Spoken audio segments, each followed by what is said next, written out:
right, everyone. Welcome, and thank you so much for joining us today, this evening, this morning, depending on where you are in the world.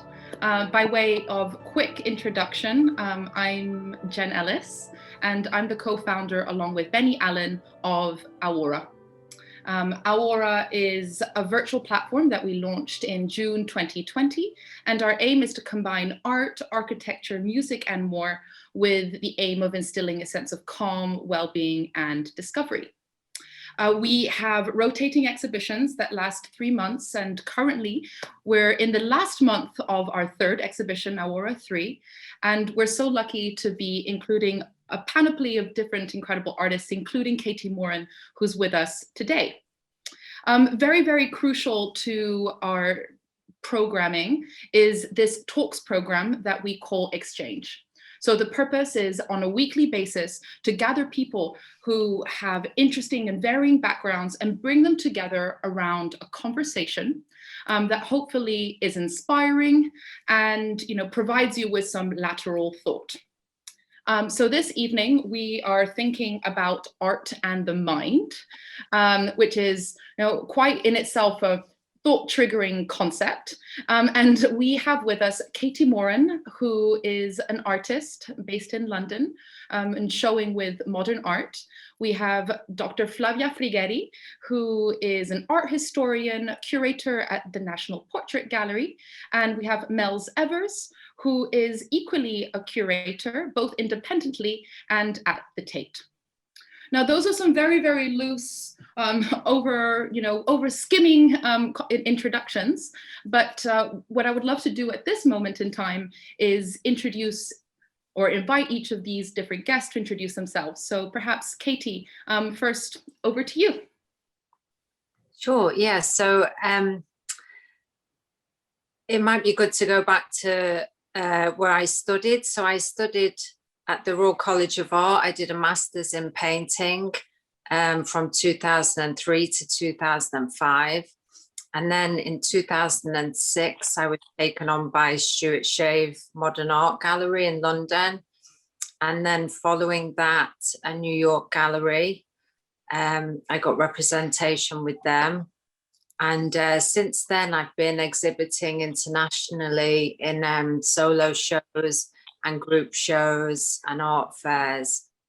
But to talk a bit about why I became a painter and chose painting specifically, I probably have to go back to my degree, my BA Honours degree, which was in graphic design, and I specialised in illustration. And so all my life I'd been drawing, doing kind of observational drawing and painting from life and a kind of obsessive rendering.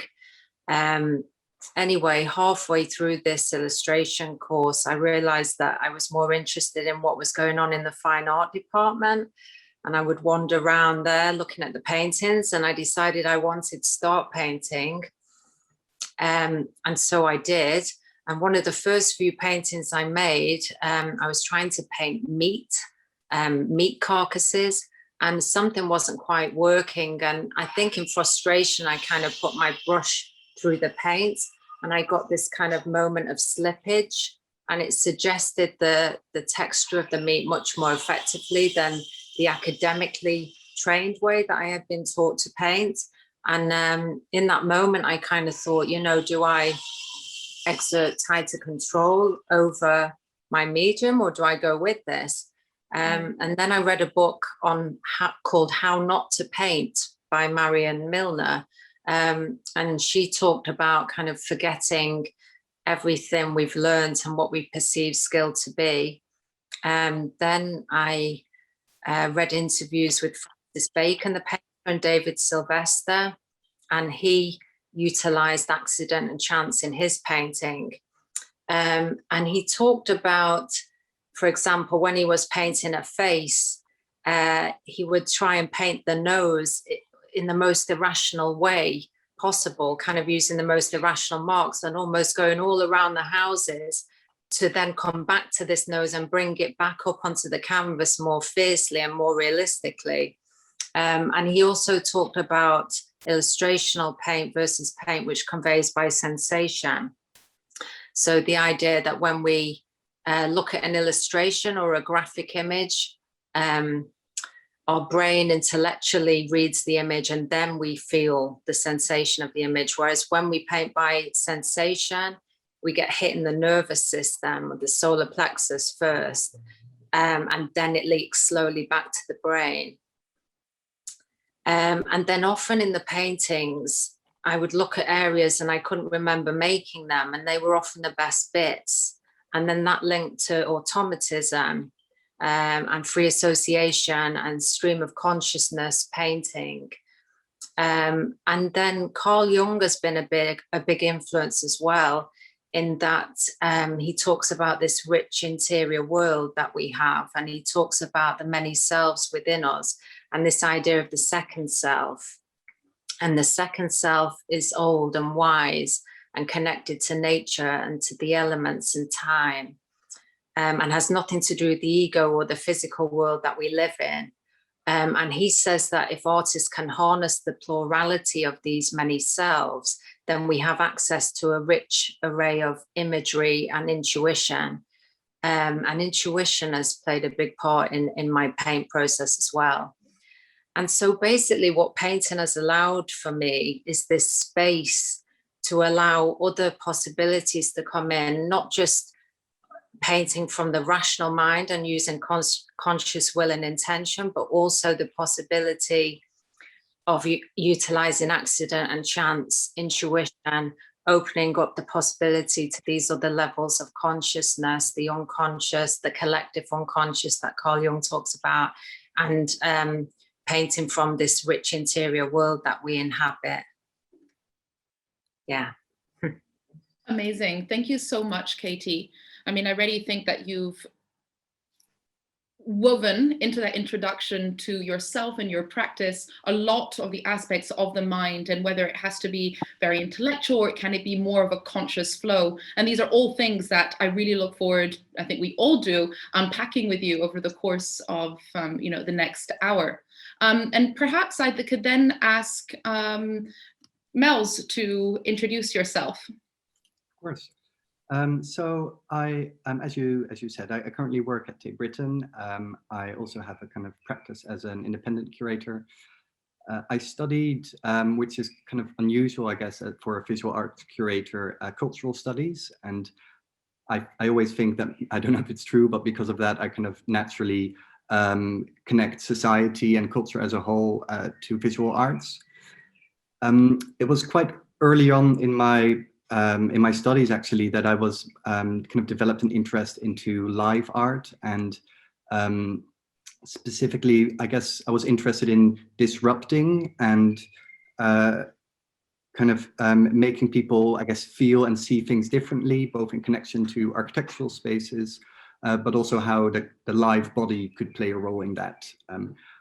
I was interested in kind of the fluidity of the artwork, I guess you could say. So this image here is one of the first independent curatorial projects I did, which is a bit of, it's actually two images. Here on the left, you see an artist, Maria Hasabi, and her performers extremely slowly coming down a staircase in a museum.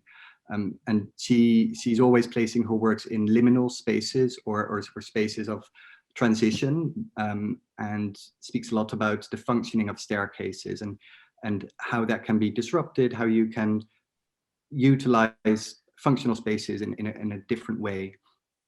I guess I'm quite curious to see what the next image was I sent, and that might help. Oh yes, so another artist I've been following for a long time is Rory Pilgrim, who I guess I chose to include here because of their very collaborative approach. They work a lot with poets, musicians, and in this work specifically on the left, which is a film installation entitled Software Garden, Rory explores how we can care for ourselves and for others through screens and through technology. So a very topical issue, of course, although the work stems from 2018. which was the time when Britain went through major healthcare cuts. And this is explored in this work together with Carol Calland, who is a disability advocate. And differently abled bodies is important for Rory. And then I'm working on this display at the moment, which is opening at Tate Britain on the 1st of June. And I thought of this work a lot, actually, when we were exploring the topic for this conversation. Maybe I can touch upon it a bit later on, but Emma Abbasio is a British artist who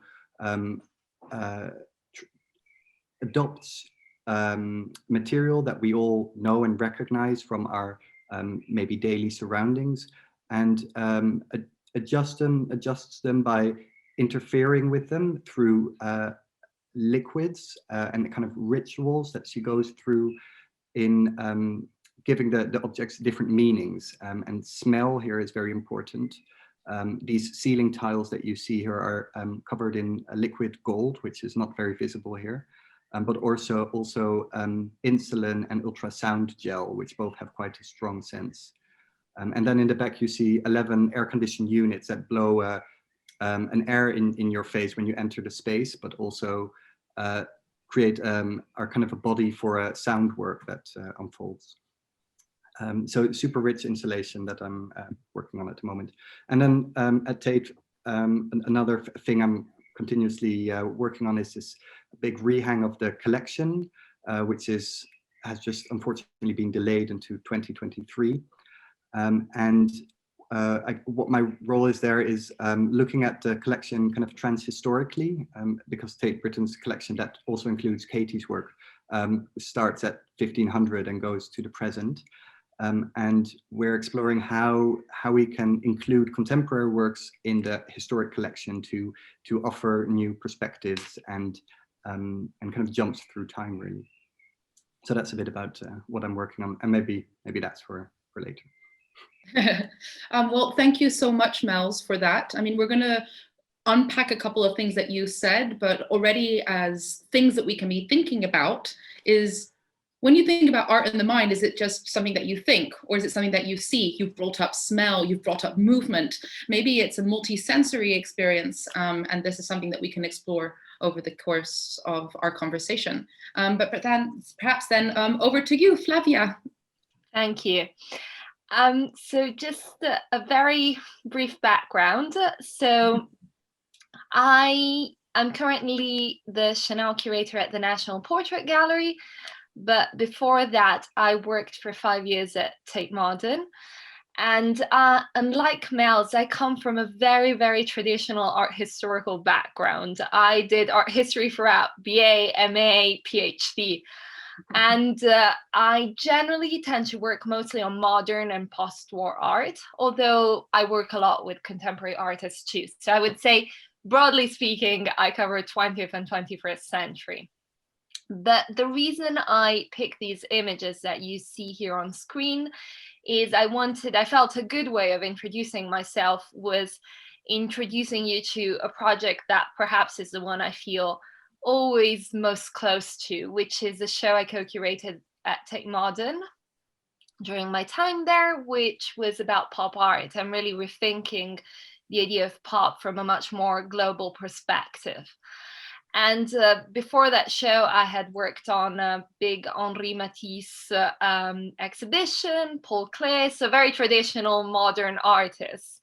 And this was really a show that took 5 years to research, was full of new artists that no one had heard of. And I'm happy that since then they've become a staple in lots of collections and had shows of their own. But what this show did for me really as a curator is, beyond the excitement of it, it made me think a lot more about gender and the representation of gender, which kind of informs a lot of the work I do now, both in terms of writing, teaching, because I'm also a lecturer at Sotheby's Institute, and for 4 years I was teaching at UCL. And alongside all of that, I'm now at the National Portrait Gallery, where I literally started in September, and I'm running a leading on a 3-year project which seeks to address the imbalance in the collection between men and women. So to give you a sense, we currently have 17,000 women, and by women, the reason why I'm using the term women, it consists of both artists and women from across the board. That's why you see Agatha Christie on that on this slide. And those are 17,000, which compared to the 54,000 men, it's a staggering discrepancy. So what I'm doing is I'm slightly moving beyond my comfort zone and thinking both about artists, but also about representation and how we represent women. I think we can come to this later. Amazing. Well, thank you so much, Flavia, for that introduction, and for pointing out your trajectory and the representation of, as well as different art forms across the ages, with this really deep-bedded tradition in painting, which kind of loops back obviously over to Katy's practice and her exploration of painting and the medium. I wanted to kick off today by posing a question, which I think goes back to straight away addressing the title, which in the one hand interesting can also be problematic. And it is, what does art and the mind mean to you? You're all coming from 3 very different perspectives, and it would be, incredible to hear your individual, responses too. So Katy, perhaps we could start with you. Jen, can I just ask you before I start? I can only see you now. Should I switch to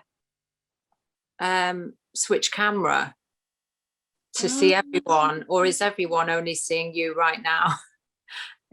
I think it depends on what function people have their screen on. If you're on your phone, I think if you flick right or flick. No, I'm on iPad. Should I switch camera, or if you try flick?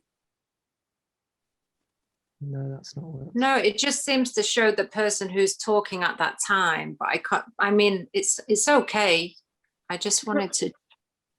We're all here. We see you. Okay. Yeah.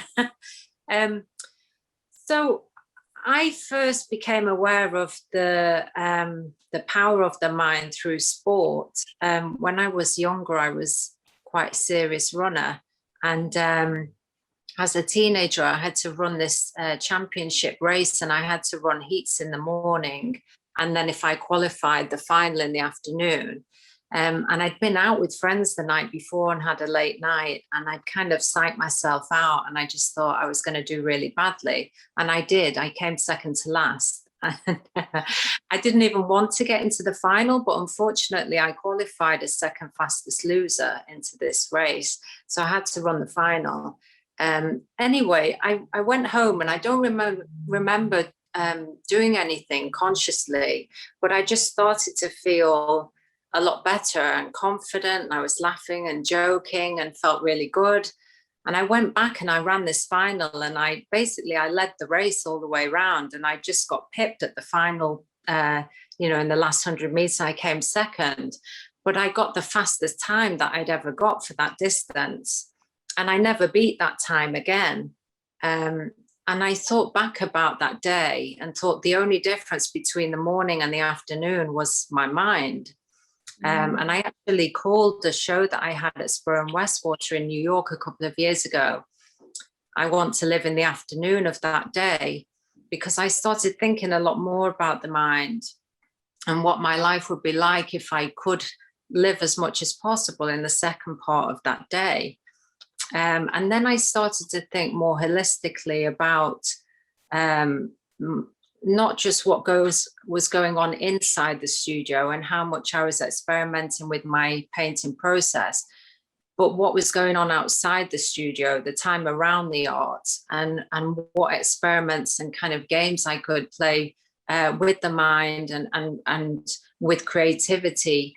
And one of the things I was interested in trying to do was experimenting with cultivating a hypersensitivity to my visual surroundings and visual inspiration.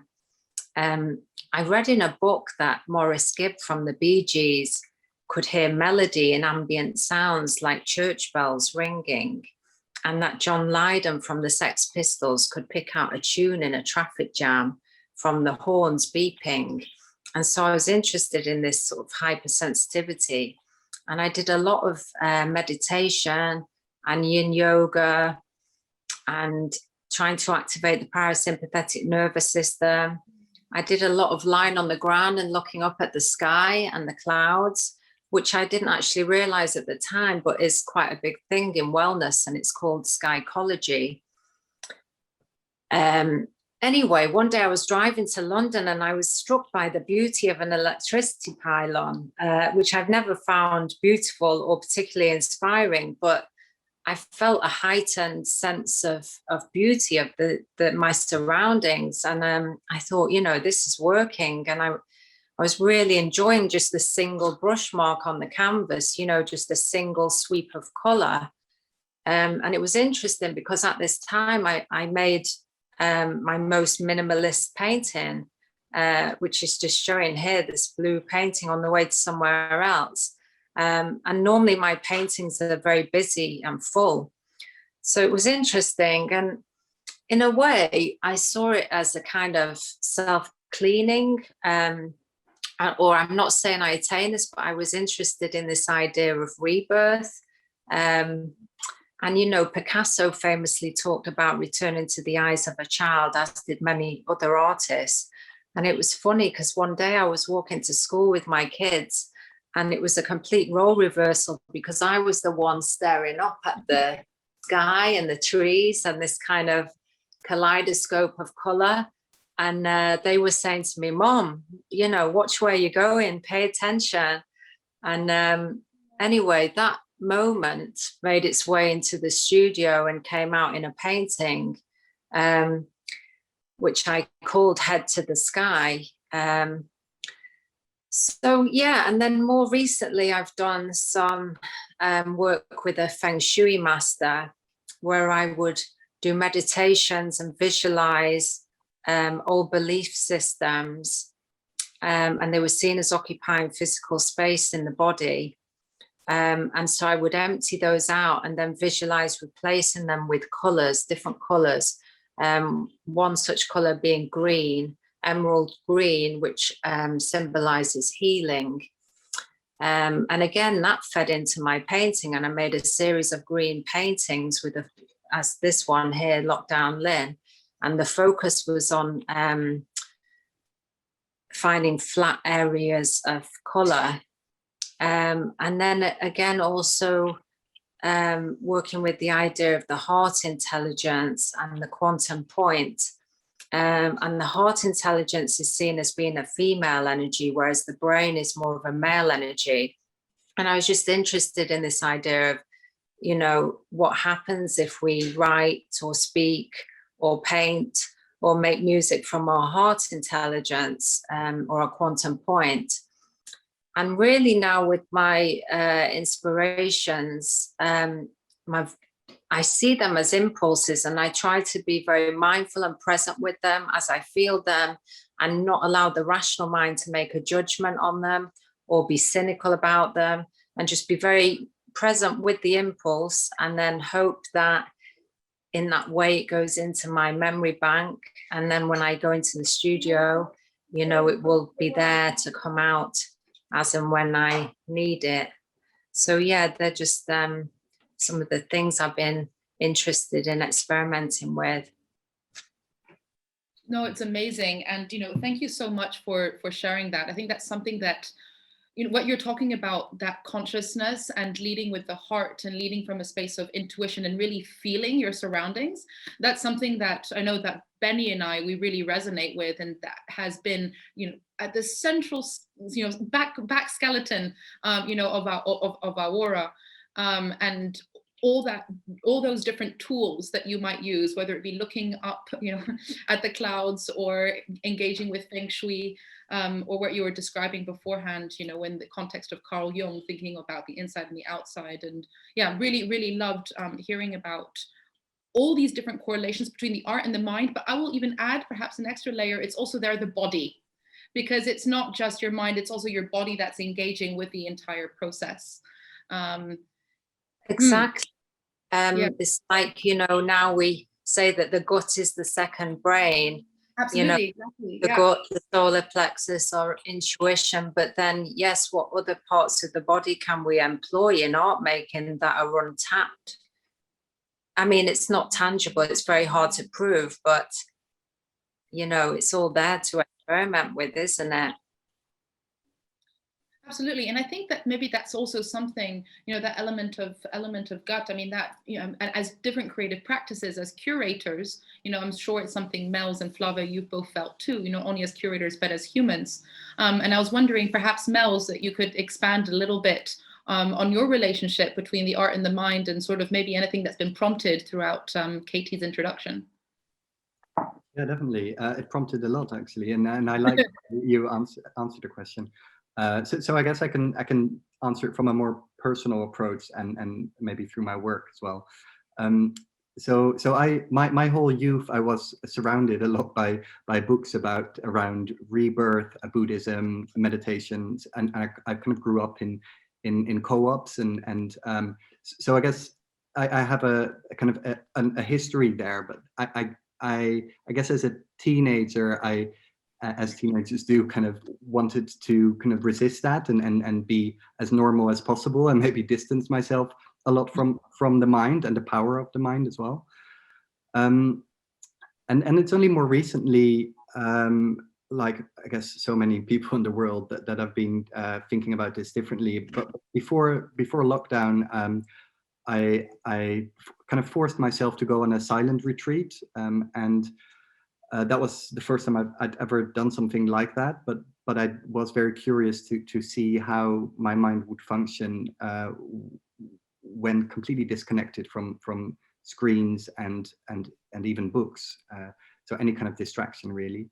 And I think what I did definitely experience is a much more creative way of looking, and a deeper sense of looking, I guess, and listening, which was very different when I came back, and difficult to hold on to or try to revisit. And something else that I've noticed more recently, and also through thinking about this talk, is how we as curators indeed prioritize our own mind and mindfulness in our work, and at least at Tate, kind of neutrality is always a key word, and we have to always avoid subjective words in our captions, or alluding to things that are maybe less concrete.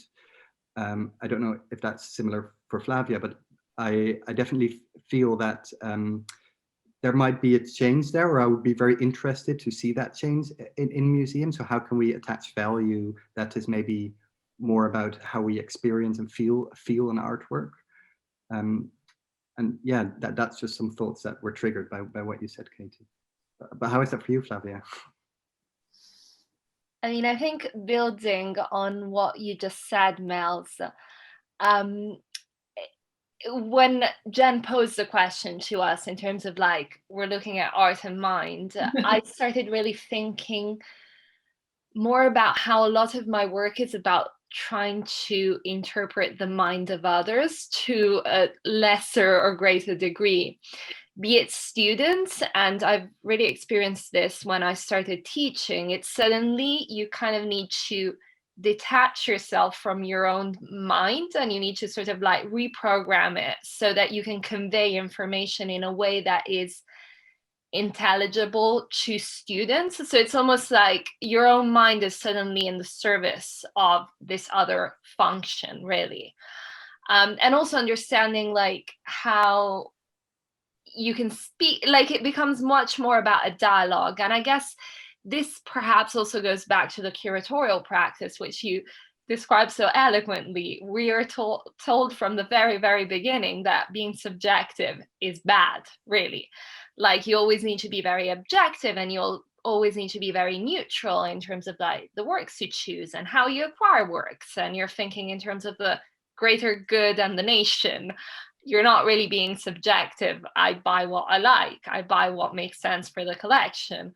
I write in this like very sort of super partes, like above everything kind of tone. I never put I prefer. Like, I guess we're very much trained to detach, but then it's odd because in my time at Tate, but also now at the National Portrait Gallery and the projects I've done independently, so often I get questions like, what is your favorite work in the show? What is your favorite thing? So suddenly your mind is actually something that people are interested in, but you kind of feel this weird disconnect between what is appropriate and what is inappropriate. I don't know if I went completely off piece here with my answer. No, not at all. I mean, it's actually really interesting because, we had a little pre-chat, yesterday, a little, virtual e-meet, in an ideal world, we'd all like meet in real life, but these are the times. And it was quite interesting because one of the questions I was going to be asking was, when you think of the art in the mind, is it your mind? Is it the mind of others? In the sense that if you extend it mind and body, is it a wider range of capture? And actually through these two introductions that both you, like Mels and Flavia, there is this consciousness of an audience, right? And I wonder, perhaps that's something also, I don't know if it relates also back to your work, Katy, or if in a sense, because, you as a painter, and when you're describing it, we were speaking about an emotional range, and when you're painting, and there I think it's maybe much more a capture of your mind, or perhaps there's another angle that we've not quite tapped into yet. I mean, I suppose for me, when I go away back into the studio, it's just me on my own in solitude, and I have no option but to relate with myself and my inner world and it's very personal. But there have been times where I have been thinking more about the viewer and what I want to communicate. But it's interesting because it probably is secondary for me. Of course, it's a concern, but I think I'm afforded the opportunity to go within more, whereas I think Mels and Flavia, it's almost like you have to tune into the minds of other people, gauge current feeling, be very aware of what's going on. And so in that way, it takes it away from the personal, doesn't it? Yeah. But I would say you're trying to tune into other people's minds and what the collective want. Or do you? Or are you trying to challenge the collective and not give them what they want? Well, I guess something I was also thinking about in relation to your work is how do you allow or create a space, either physical or emotional, where people allow themselves to feel, and I think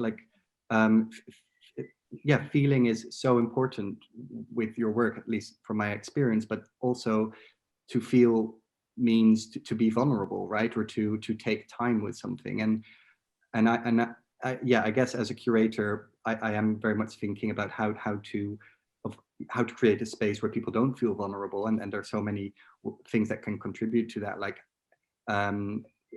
for instance, creating a space where people recognize themselves in their surroundings or in the work, which definitely can happen with your work. But then, it's maybe about creating a sentence there that could be a quote from you, where we give a kind of introduction in that, in your thought process or your dream that triggered the painting or something like that, because there's so much that all of us have in common when we look at your practice, I think. Is there? Sorry, that's nice to hear. Is there something that you all have in common when you look at my work particularly? Yeah, I do think so. It's about when you mentioned the unconsciousness and yeah.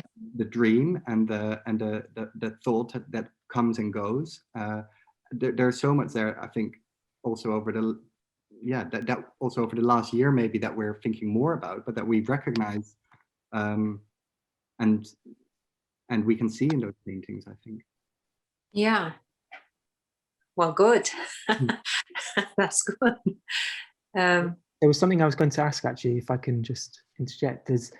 In terms of your work, Katy, has this year affected you in any way? So, I think one of the things that I've connected with your work is that there are obviously hints within the titles that relate to the work, and particularly the one that we had on the screen before, which is On the Way to Somewhere Else, is something quite beautiful, because that else is, could be very different places depending on who you are. It could be physical, it could be spiritual, emotional. And I'm quite interested in the way where ideas come from, and whether this year has actually had an impact on the way that you work, or where those ideas have arrived from. Yeah, no, that's a really good question, and really nice that you think about that title in that way, because I think I wanted that title to be open to different meanings, but to me it's quite specific, and it's a reminder of what was going on with my process. Because often in the painting, because of the way I paint, the painting can happen in any moment. And so I have to stay very alert to what the conscious mind or what the impulse is telling me to do. And then in the next split second, some other possibility may present itself that is even better than, I think it is the conscious mind, or it may be the intuitive mind, but I get this feeling I need to do something, maybe paint everything in, and then I'm going to do something else. And I think with this, I was thinking, okay, I'm going to paint all this blue, and then I'm going to start the painting. And then as I painted blue, I sort of stopped, and okay, no, I like this. And so that happens a lot in the painting. It's sort of tripping yourself up or catching the mind mid-flow and realizing, I think this is what I like about painting and in life in general, because this relates to lockdown, this idea that, the intellectual mind, or you don't always know what's best for you. And particularly in lockdown, I was thinking a lot about this, that stress, not all stress, but a lot of stress can be self-created when we think that we should be on a certain path and we're not on that path. And throughout lockdown, I thought a lot about this poem by Rumi, the 13th century poet, and I have it stuck on my fridge. And it goes along the lines of, if we spend our days chasing after what we want, then we sit in a place of despair and anxiety. If we sit in a place of patience, what we want flows to us, is looking for us, is attracting us. And it sort of says there's wisdom in that for anyone who can grasp it. And I thought a lot about that in lockdown, because we were forced to surrender. And I thought a lot about surrender. I'd already been thinking about this, but surrendering to what is, but not as an admission of failure or to mediocrity, but a surrender to being aware that we don't always know what's best for us. We don't always know, and what we might miss if we're on this drive. And I thought a lot about energies. Female energy is to be, and masculine energy is to do. And we were all forced to be more in the feminine energy, to accept the restrictions that we had. There was nothing we could do about it. But the power in that, and then how we can get more of a balance between female and male energy, and the things that we've learned about slowing down and just being, as I say, not as an admission to failure, but the beneficial things that can come from that. So it's kind of a philosophy for painting, but a philosophy for life, of a way to be in the world. I remember driving somewhere once, and I was late for an appointment, and I couldn't find anywhere to park, and I was getting increasingly anxious. And then I came upon some street art because I went down the wrong road, and it was really inspiring. And I wouldn't have seen that if I hadn't have gone the wrong way. So there's this kind of acceptance to what is, or just being hyper aware, like I was saying about being hyper alert to the fact that the painting may happen, not in the moment I was intending it to happen, but something even better. And in that way in life, if we, you know, we come from this place of acceptance and faith, and just be not so driven, you know, rigidly thinking about where we need to be going, but just being really open to what other beneficial things come in that are even more rewarding. So that was what I was thinking a lot about during this time. Yeah, it's amazing. I mean, I think it's something that I know for both Benni and I really aligns, because, you know, some people will say, oh, let's take, for example, AORA. You know, they're like, oh, it launched in June. So at the time of the pandemic, I'm like, no, we've been thinking about this for 4 or 5 years. We've been on this road. And then it was just trusting ourselves that there would be the right time in that hyper awareness to respond and act and, you know, to your point, be, you know, and I think that's possibly something that's rippled and everyone on this call can relate to, right? And whether you are into art or, you know, coming at it from a place of observation, doing, making, whatever, you're, as human beings, I think we can relate to that.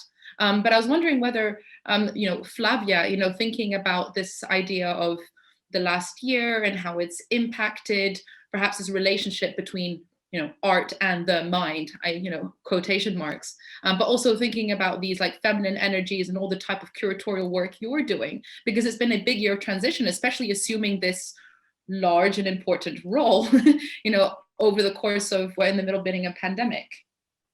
Yeah, it's been in many ways an odd year, because I mean, I feel like it was slow and it was very fast at once. And I don't know if others experienced this, but it felt like a year where suddenly we were projected in this space where we had to be. And I really loved the way Katy put it. But at the same time, things kept happening. So, you know, I went from teaching in class to having to rethink a whole course online in the span of like 5 days, including like visits to museums online suddenly with like online collections. So it was like a real shifting gears. And in terms of like, yes, assuming this new role, that was also a bit of a feat in a way. I never really set foot in the museum, but I started working for them, and then it's closed, and now it's closed until 2023 because we're under this big redevelopment. So I guess curatorially, it made me really think about how we operate outside of a physical space, really. I've always worked in spaces. I've always thought in terms of spaces, but now I'm having to think of like, how do we exist, you know, digitally? Like, what can we do that is different and significant? And I feel you and Benni have obviously been doing a lot of work in that field over the past year, but it's been a real, I guess, testing time in many ways, but also I want to be positive about it, also instructional in many others. I don't want to be necessarily one of those people who comes out of it and says, you know, we're all going to be a lot better once this ends, because sadly, I don't think that is the truth. But I think we definitely probably all learned some lessons in terms of being and having to surrender and accept certain things. And also slowing our pace, really. I mean, I can't really think back. The kind of life I had before was insane if I think about it now. I think that's really interesting what you say right now about what you just said about slowness. And this is something that Benni and I have discussed. It's something that we were chatting about, you know, with Katy when we were chatting last week. And when you think about it in the context of art, right? And there's the making of it, there's the thinking about it, there's also the viewing it. I mean, I'm thinking about how many museums I ran through, you know, and sort of said, I saw it. And did you really see it? Did you actually look? Did you sense it? And all of a sudden, when you're starting thinking about seeing, looking, sensing, you realize it's not just, what your eyes are capturing, but it's maybe what your fingers are feeling, what your ears are hearing. And that links back to slowness, because you're taking a little bit more time with it, right? I mean, this is something that's marked me. I feel, Katy, you've got some thoughts here. Oh, well, no, you just reminded me, because I went to a lunch once at the Tate, once in a life long ago, where we met people. And someone who worked at the Tate coined this phrase. Well, she mentioned slow looking, you know, and I thought, yeah, that's a phrase to remember, isn't it? Like you say, what does slow looking mean? Because I was guilty of it as well, coming face to face with a painting and then feeling the need to get my phone out, like the painting was going somewhere, you know, to record it. Yeah. I don't know why. It was really weird, because yeah, the painting is there, it's not going anywhere. And but there was like this sense I had to document it, and I tried not to do that, and just to, yeah, like you say, sit with it. But yeah, I mean, I've spoken about this before, but benches are very good for slow looking, because they invite you, they invite you to, you know, they suggest to you that this isn't a momentary thing. You don't have to just keep moving. You know, I've been to shows at the Royal Academy, say, where there's so many people, and you do feel like you're taking up space by looking at it, and you need to move along so someone else can see. But if you have a bench or a reflective kind of space, you're more likely, aren't you, to, you know, it's like Mark Rothko with his chapel. The whole point is that the paintings are supposed to be meditative. So that in itself means that you rest a while and you get into that state to view the work. Completely. And just to bring it back to AORA, I mean, Jenn will talk about this for hours, but the way that the whole thing is, you know, designed is that there is space to experience the artwork. There's and, you know, even down to the way that you navigate, it's designed in a way so that you're not a bit like Google Maps. It's the opposite to Google Maps, where you're sort of like, you'll just be able to click through very quickly. You're supposed to be able to experience the gallery in a slow way, so that you don't just take in the art, but you take in the environment you're in. Because, you know, we've had a couple of talks which are about context and where you place art and how that has an impact. You mentioned the Rothko Chapel, which I think is, you know, a really good example. So that the architectural space that we designed was based on places that Jenn and I have experienced. So the connection where art means landscape, where light is really important. So Naoshima, l'Orangerie, the Monet space. And I think, you know, what you said really rings true in terms of the way that we conceived the gallery. And I suppose as curators, you also need to think about that. You know, you don't want to overly, you know, put information out there so people can't really take it all in. And, you know, I wonder, Mels and Flavia, if you can talk a little bit about that. And actually, the last thing I'll say is there's a really nice chapter in a book called Insomniac City. And it's not really the top of the book, but it's about, it gives suggestions for how you should have a relationship with artwork, and not to go to a gallery and think you need to see every single piece, but go in there and see what catches your eye and actually try and spend time with that artwork. And then suddenly that artwork becomes a friend who the next time you visit the gallery, all you want to do is go meet it and find something new about that artwork. But anyway, Flavia, Mels, do you have anything to add to, you know, how you put your shows together with that in mind? Mels? Yeah, I think ideally I would refer this back to the artwork. I mean, there are so many works that do this themselves, but of course, yes, it's still easy to make a Instagram picture and walk past it, I guess. But I was thinking of the work of Abbasio that I very briefly said some words about in the introduction. One of the ways how she plays with or invites slowness, both for the curators working with her, but also for the viewers or people that experience it, is by language and titles. And she is very interested in the constructs of language and looking at language differently, maybe almost this is just my own interpretation, but through dreams or through shapes of the letters, for instance. One of the titles in the show consists of 677 ceiling tiles, I believe, and every tile has a different title. And when printing the caption, you can imagine how huge that is. But so you no way that you'll start reading it from the front to the end, but you will just start looking at the shape of that title, for instance, and how it is designed. The font that we'll be using is an artist designed font, and like Katy, she has a background in graphic design actually. So it's also about just different ways of spending time with something that you would otherwise just walk past. And so ideally, yeah, I think the artists should do that, or can help us with that, definitely.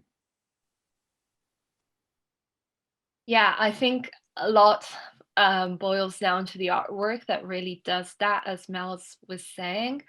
But I guess also sometimes, especially when you're planning like very, very popular shows. So I remember when we were working on Matisse, we were thinking about the rhythm and the pace, because obviously we knew it would be an incredibly popular show. And you really kind of envision how, but that again is in your mind, and it's kind of projecting how others will respond to it, because maybe the work I think you should dwell on for a long time, not necessarily as the one you would dwell on.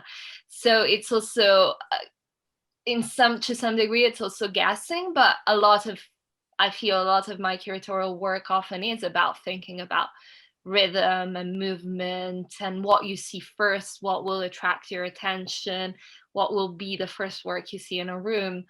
But so that is one thing. But going back to the point of slowness, yeah, I just wanted to say one thing that I realized this year. So I'm originally Italian from Rome, and when I was back this summer, I felt this like compulsion, I guess, because I was starved from not seeing museums and seeing any art in the flesh. But I felt this compulsion to go back to the Vatican museums, to like the Borghese Gallery, to all of these like very sort of real establishments. And suddenly the fact that they were emptied out of tourists, there was no one, made you so slow. And suddenly you felt almost like the liberty of saying, I'm only going to look at one thing in each room, but I'm actually going to look at it, as opposed to like whiz by and like amongst thousands of other people. And I felt I really hadn't looked at anything for years. It was, in a way, it was a terrible reckoning, but it felt like suddenly I was looking, I'm really looking. That's a really interesting point, and the presence of others. I just wrote into the group chat, but for everyone who's joined us, I really, really, really want to encourage questions. You can place them into the chat. It's always great to hear from our audience. We love that you're engaged and present. In the context of people, though, there was something that came up yesterday. We were having a little chat, and something I've been thinking about today. There is that solitary element of like art in your mind, but there's something quite beautiful about maybe also sharing it with others, right? Whether it be the display of your artwork, whether it be creating a narrative around artworks, right, in the sense of curating, or whether it be having a conversation like we're having right now. Right? We're not existing in silos. So maybe I would just want to launch that question at the three of you while we collect the questions. But this idea of like art, and is it our mind or art and others' minds, or art and minds coming together? The role of others. Oof, big question. I mean, as I said at the very beginning, for me, the role of others is basically always so present. I really think that is a constant. In fact, it's the one constant across everything I do, writing, curating, lecturing. So others to me feel like my constant interlocutors.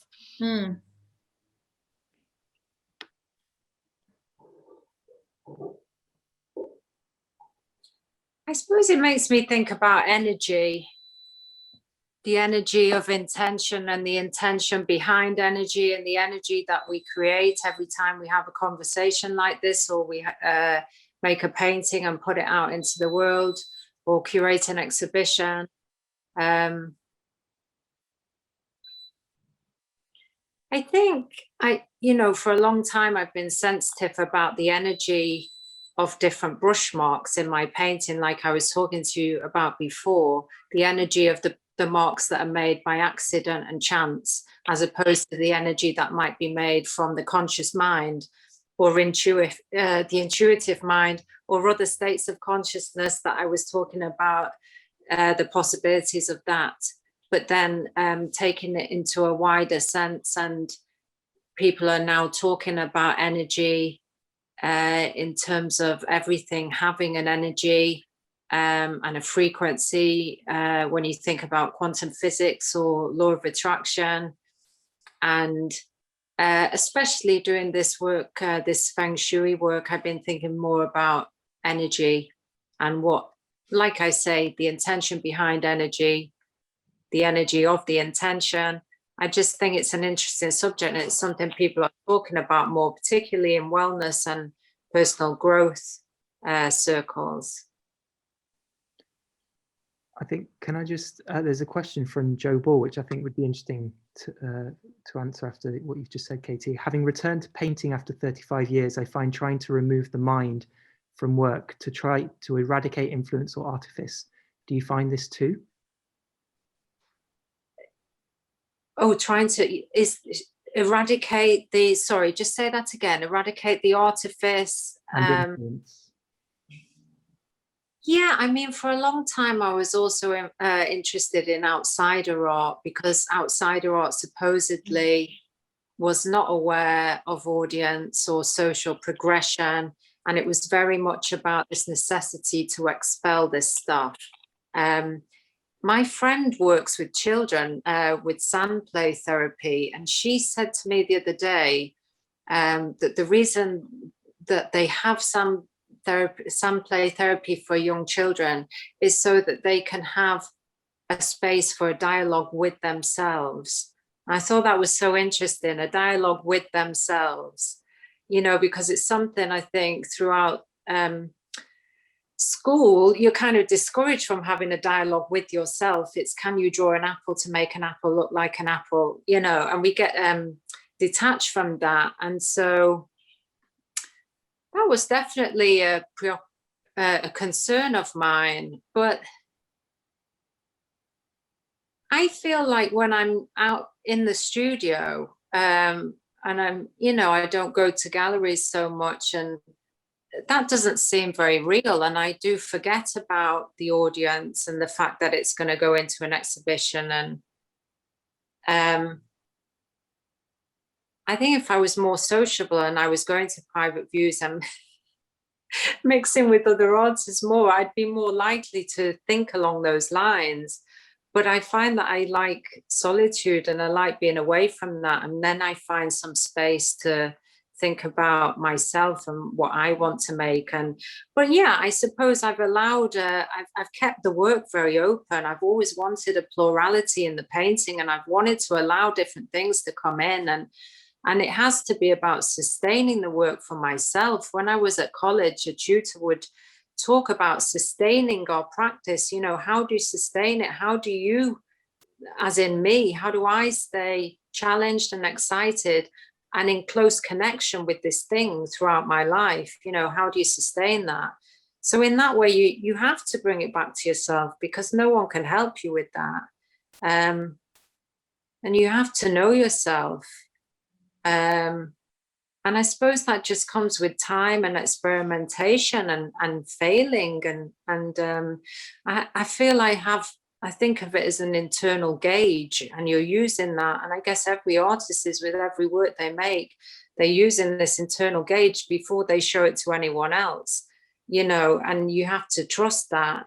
And obviously there's always that little element of doubt where you need someone else to come in, your gallerist or someone you trust, to validate your experience and say, yes, I see what you see. This is what you think it is. But I'd say it is a small element of doubt, and you have to cultivate that internal gauge with yourself, and you go over it and under it, and you're constantly trying to hit the right note.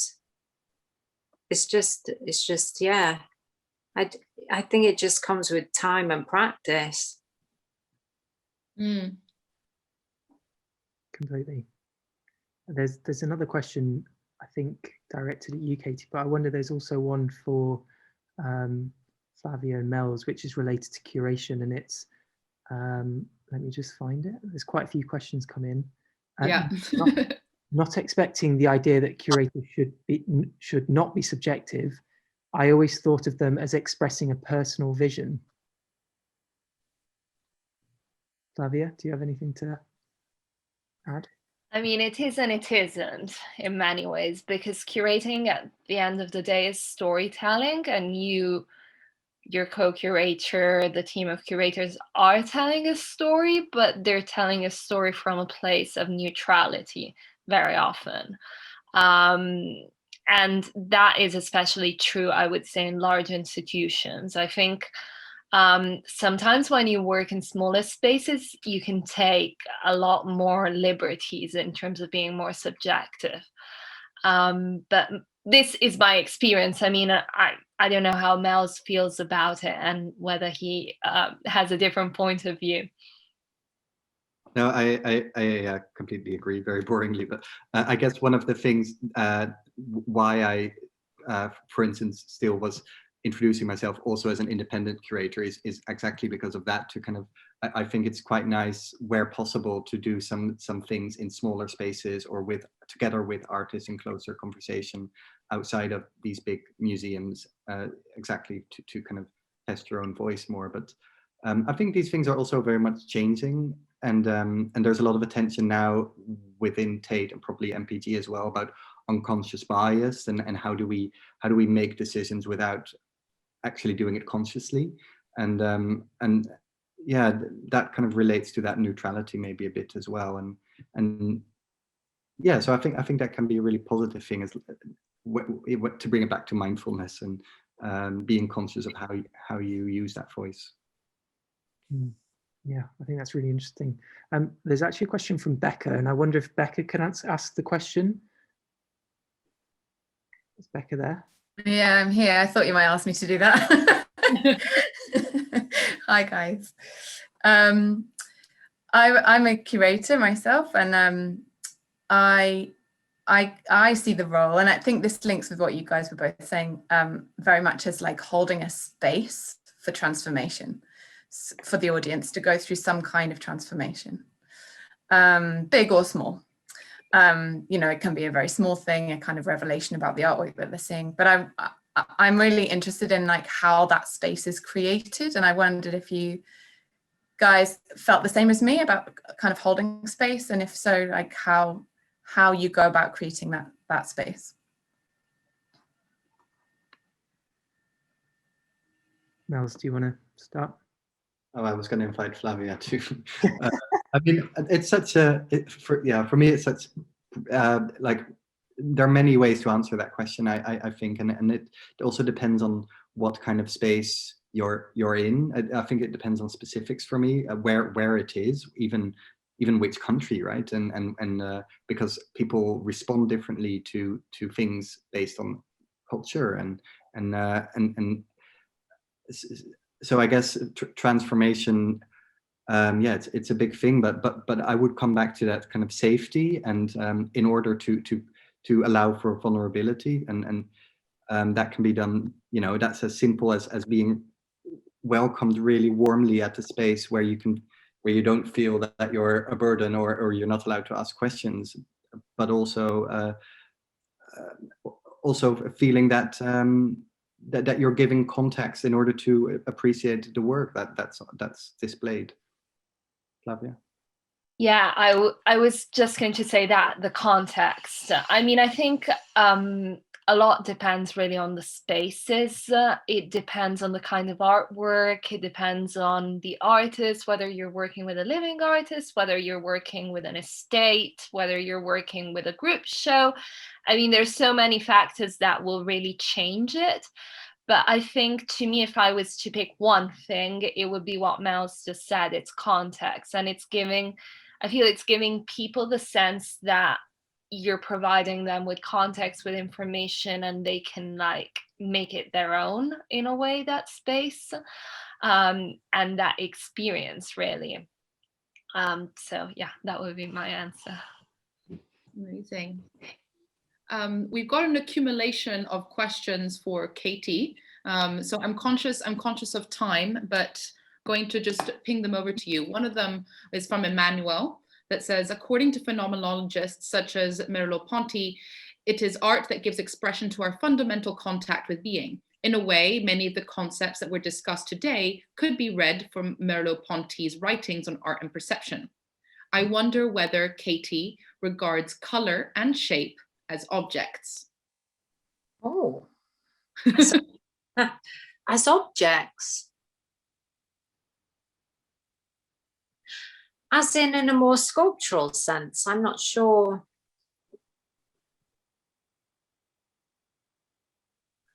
I think I need more clarification. See colours and shapes as objects. Maybe Emmanuel can come in. Oh, here he is. Yeah. So hi Katy, hi everyone. So what I mean is essentially Merleau-Ponty is a phenomenologist, and he wrote on what art actually is as sort of a climax of the process of seeing. And of course he lived in an era where figurative painting was all the rage. So he wrote about the interaction between objects, but also figures, and the flesh of objects versus the flesh of human individuals. And of course, in your work, when we look at your paintings, we have an immediate recognition or an emotional attachment when we perceive, as you were stating, the brush stroke, but also the color. And in a way, that is almost kind of interacting in our brain, and we then form an emotional attachment or an emotional significance to it.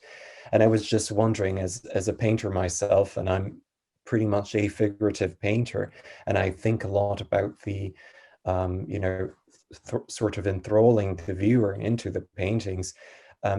And you were saying that you don't really think much of the viewer when doing the work, which is understandable so. But when you look at the paintings, or when people talk about your work and they talk about color and shape and brushstroke, do you then see them as a specific color pertaining to a specific emotion or is it a metaphor for something? Sorry, that's what I meant. Oh, no, right. Well, from what you just said, I mean, when I was doing the Feng Shui work and suddenly I was attaching meanings to colors, as in Feng Shui, emerald green, for example, symbolizes healing, and royal blue symbolizes power, and aqua blue represents clarity. Yeah, then these colors took on a different meaning. And I have been trying to experiment more with color and space and find clean, flat areas of space. And so going back to what you were saying, I don't know if this is what you mean, but the object I'm kind of thinking of in terms of the representational, and that kind of, I don't know if that's what you also meant, but for a long time I did think about the viewer, and I would have a particular idea or narrative that I wanted to make visible in the painting, and I would think a lot about whether the viewer would see what I was seeing, and then I would make the titles very literal as an aid to the viewer to see what I was seeing. But I don't feel like that so much, because I feel it got a little bit in the way. So I don't, but in that way, yes, this kind of balance between representational or paint, which suggests an illusion, which is very much what I'm interested in the irrational way, like I was talking about Francis Bacon painting the nose. So, you know, you come about these kind of illusions of something representational, but in an accidental way. And then the balance of that with these flat areas of color and space, and and what they might symbolize and what they might evoke in the viewer in terms of, yes, a meditative space or a calming space or an energetic space. Yeah, does that answer your question? Yes, absolutely. Thank you. Oh, good. Okay. I think we've got well, people, I always joke each week that I'm the Swiss timekeeper, but I think we've got two more. We've got we're gonna include, like, we've got Natasha in terms of order, and then we've got Matt. I saw that you wrote something. So Natasha has asked, I have a question for Katy. You spoke about acceptance, and I'm wondering if, because you work intuitively, whether an acceptance of the process has come over time with years of experience. In regard to searching for something and beginning anew with each painting or body of work, which can be challenging. I hope my question makes sense. Well, when you talk about acceptance in that way, I feel that I go in the studio and I'm very excited every day with the prospect of making a painting.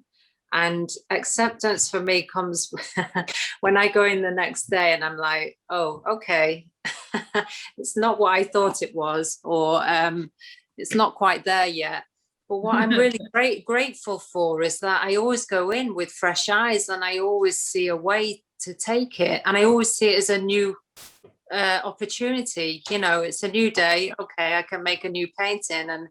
And so I think the acceptance is about the progression of the work and accepting that, you know, you can always go in and build on it again and see something new and see a new direction to take it in. And in that way, as long as you're alive, it never ends. You can always just keep going. And I will work on, you know, lots of canvases at the same time. And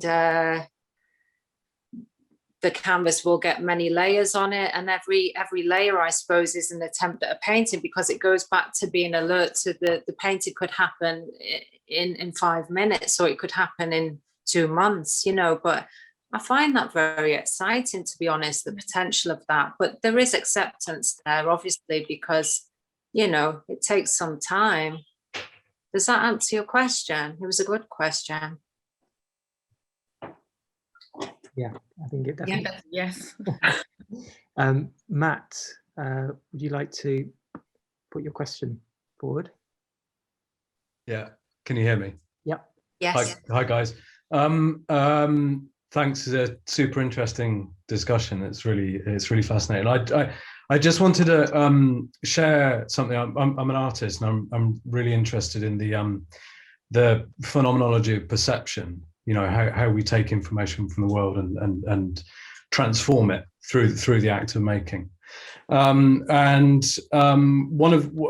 just wanted to share the thoughts of a researcher I came across a number of years ago. Is a guy called Lambros Malaforis. He's a researcher at Oxford University, and he put forward the idea of the notion of extended cognition.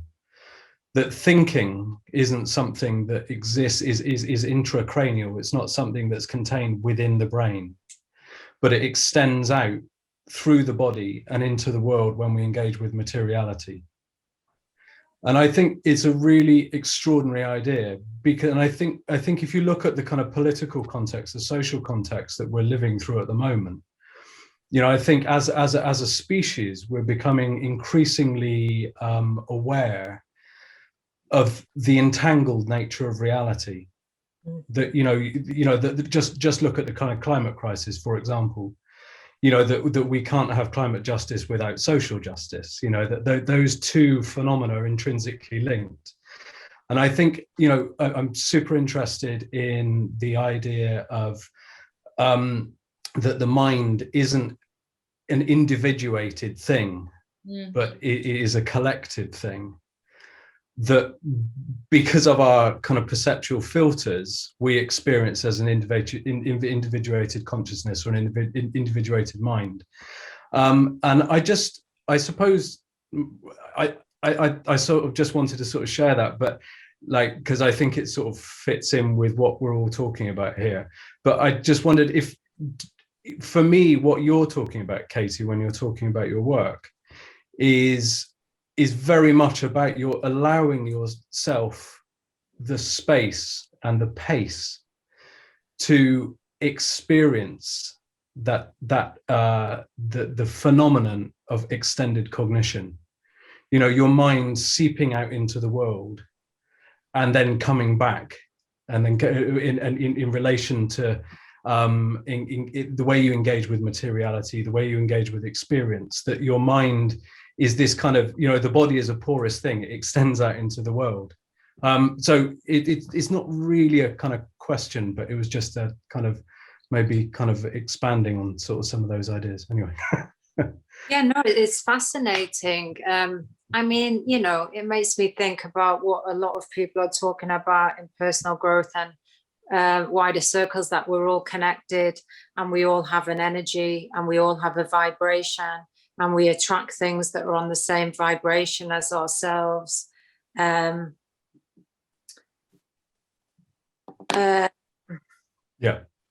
Yeah, but the mind, like you say, extending outwards, not being in one place, being in the body, being outside of the body. Yeah, I mean, it's all, you know, the creativity starts, you know, our creative brain starts working sometimes the minute we stop working and leave the studio and go for a walk or play with kids, or, you know, yeah, it's all fascinating. Well, I just want to say, you know, thank you so much. I also think the idea of, you know, the collective mind, that's an interesting thought. And that's something I'm going to be thinking about, because it links back also to the storytelling, which is obviously on the curatorial aspect, and this cultivation perhaps of like collective thinking, or trying to urge individual yet also, you know, collective shifts in mindset. Or the collective unconscious, you know, how do we know when we're all connecting to that? When we look at artworks, how would we know? But we may well be. Yeah. Anyway, yeah.